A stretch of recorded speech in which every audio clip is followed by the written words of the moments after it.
हमारे पास अगला सवाल है वो आशीष गर्ग हमारे साथ जुड़ रहे हैं। आशीष जी, स्वागत है आपका। आशीष जी, आप म्यूट हैं, अपना माइक ऑन कर लीजिए। जी। नहीं, आपने अनम्यूट करके फिर से म्यूट कर लिया है। आशीष जी, आपकी आवाज नहीं आ रही, आप वापस अनम्यूट कीजिए। हाँ। जी नमस्कार सर। नमस्कार सर। नमस्कार। जी बताइए आशीष, क्या सवाल है जी आपका? सर मेरा जो क्वेश्चन है वो चंबल फर्टिलाइजर के बारे में है। जी। चंबल फर्टिलाइजर लगभग 370 रुपए के आसपास चल रहा है। मैंने लगभग 300 रुपए के आसपास 150 शेयर लिए थे लगभग 1.5-2 साल पहले। तो काफ़ी ओके। टाइम से मैं इसको होल्ड कर रहा हूँ। और जो है बीच में इसका जो है बाईबैक भी आया था 450 रुपए के आसपास। तो उस टाइम पर जो है कुछ शेयर्स इसमें बाईबैक में निकल भी गए थे। लेकिन अब लगभग 150 शेयर मेरे पास हैं। तो इसमें सर अभी क्या लग रहा है, मतलब मैं क्योंकि 2 साल से ऑलरेडी होल्ड कर रहा हूँ तो उसमें से निकलना चाह रहा हूँ। तो मेरे को क्या करना चाहिए? जी।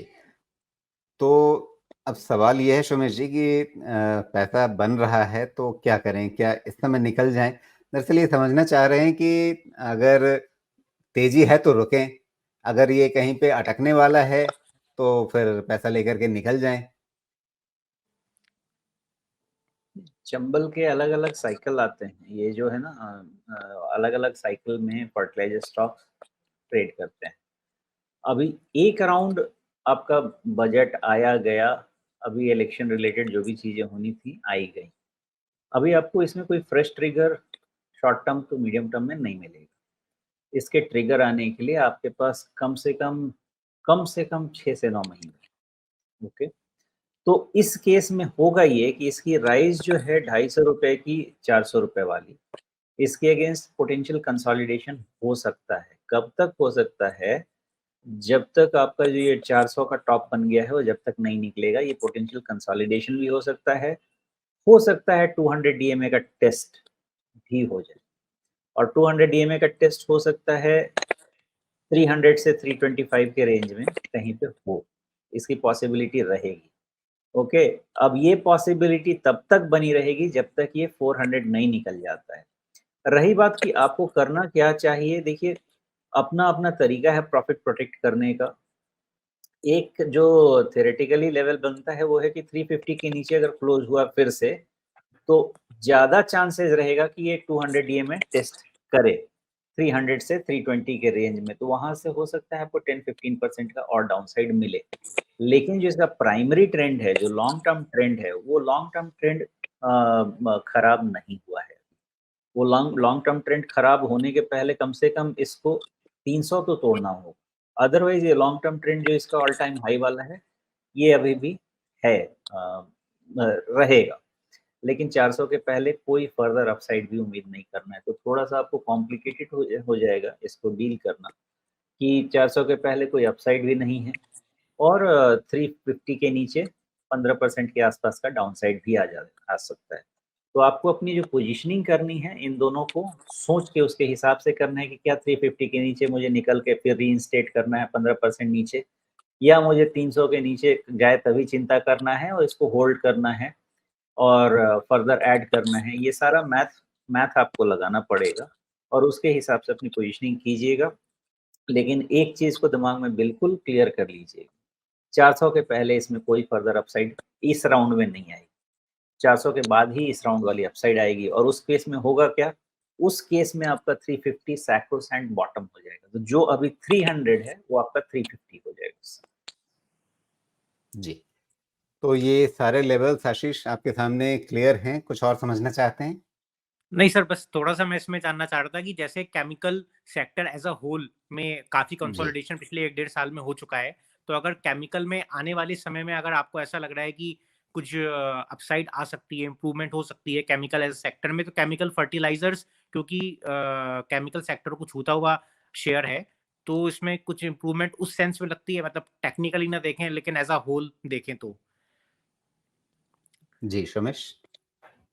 नहीं, देखिए इसको आप कंप्लीटली फर्टिलाइजर्स की तरफ स्क्यूनेस रखें, इसकी स्क्यूनेस आप केमिकल की तरफ नहीं करें। Okay, right sir. इसकी पूरी अंडरस्टैंडिंग जो हमें लेनी होगी वो फर्टिलाइजर के हिसाब से लेनी पड़ेगी।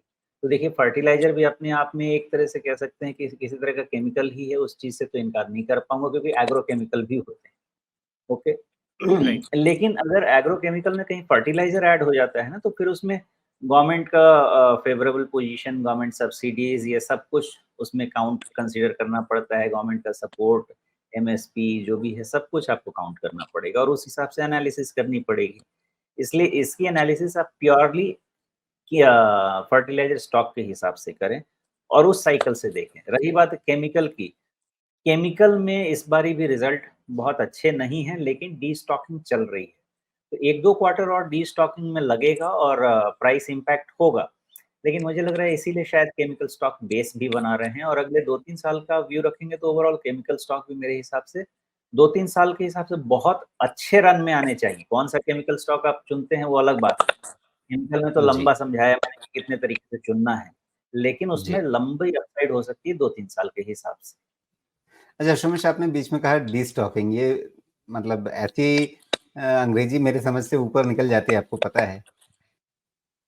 अच्छा तो देखिए हो क्या रहा है कि केमिकल पर्टिकुलरली केमिकल में जो आपका एग्रो केमिकल फार्मा को जो सपोर्ट करते हैं वो केमिकल जो एपीआई के लिए केमिकल सप्लाई होता है वो केमिकल या फिर आप किसी पर्टिकुलरली स्पेशल कोई वन फोकस स्पेशलिटी केमिकल सब पे काम होता है। तो ड्यूरिंग कोविड जो इसकी रिक्वायरमेंट और डिमांड बढ़ी थी उसके कारण से इसका वैल्यूएशन प्रीमियम मार्जिन सब कुछ बहुत एक्सपैंड हो गया। ओके, देखिए वैल्यूएशन प्रीमियम जो एक्सपैंड होता है वो मार्जिन एक्सपैंड होने के कारण उसका आप समझें कि आफ्टर इफेक्ट होता है। लेकिन जब कोविड की चीजें सेटल हो गई तो वहां से वो मार्जिन प्रेशर शुरू हो गया। साथ में नॉर्मल जो जेनरिक केमिकल है उसमें चाइना का डोमिनेंस बहुत ज्यादा है, जिसके कारण से हमारे यहाँ के लोग चाइना के पास क्या है, इकोनॉमी ऑफ स्केल है। इकोनॉमी ऑफ स्केल का मतलब ये होता है कि बहुत सारी चीज़ प्रोड्यूस कर सकते हैं जिसके कारण उनका फिक्स्ड कॉस्ट एब्ज़ॉर्ब हो जाता है और ओवरऑल कॉस्ट बहुत कम हो जाता है। वो हमारे केस में भारत के केस में उतना नहीं है। तो हमारे लोगों का जो कॉस्ट ऑफ प्रोडक्शन है केमिकल का, वो चाइना के बनिस्बत ज़्यादा है। ओके? और चाइना में हो क्या रहा है, डंपिंग हो रही है केमिकल की, जेनेरिक केमिकल की। एक तो उनकी इकोनॉमी खराब है, प्लस उनके पास स्टॉक पड़ा हुआ है, तो वो डंपिंग कर रहे हैं, निकाल रहे हैं, जो मिल जाए वही भला। होता है ना डिस्काउंट सेल, तो जो मिल जाए वही भला। तो इस केस में क्या है कि हमारे यहाँ उतनी एबिलिटी नहीं है, हम प्राइस कम करके बेचेंगे, लेकिन जो हमने प्रोडक्ट बनाया है, उसका तो कॉस्ट ज़्यादा था ना। तो अगर हम प्राइस कम करके बेचेंगे, तो प्राइस माइनस कॉस्ट हमारा मार्जिन है। ये चीज़ कम हो रहा है और अगर मार्जिन कम होगा, वैल्यूएशन प्रीमियम जाएगा। लेकिन आपके पास जो स्टॉक पड़ा है उसको तो आप निकालेंगे ही, धकेलेंगे, अदरवाइज़ फ्रेश स्टॉक तो आएगा नहीं ना आपके पास। इसी को बोलते हैं डीस्टॉकिंग। जो हो रहा है, एक्जिस्टिंग स्टॉक जो है वो बाज़ार में निकाला जा रहा है। तो जब तक वो निकल नहीं जाए, शायद 1-2 क्वार्टर और लगेगा, ये बार क्वार्टर देख के तो यही समझ में आता है। उसके बाद जब फ्रेश बनना शुरू होगा, तो उसका कॉस्ट ऑफ प्रोडक्शन कम होगा और फिर आपको मार्जिन एक्सपेंशन होता हुआ दिखेगा, लेकिन उसमें 1-2 क्वार्टर तो मुझे भी टाइम लगता है। मतलब 3 से 6 महीने अभी इस सेक्टर के लिए नतीजों में सुधार दिखने में लगेंगे, लेकिन बाज़ार तो इसे पहले से प्रीएम्प्ट करने लगेगा ना? इसीलिए प्राइस नहीं गिर रहा है इतने खराब रिजल्ट के बावजूद ना। एक कहीं पे भी डिमांड देखने को नहीं मिल रहा, प्रॉफिटेबिलिटी देखने को नहीं मिल रही, इक्का-दुक्का छोड़ जी, देता। ओके, तो प्राइस गिर बिल्कुल। क्यों नहीं रहा? बिकॉज़ वर्स्ट फैक्टर हो गया, सिर्फ ये इन्वेंटरी निकल रहा है, फर्दर और डैमेज नहीं दिख रहा। जी।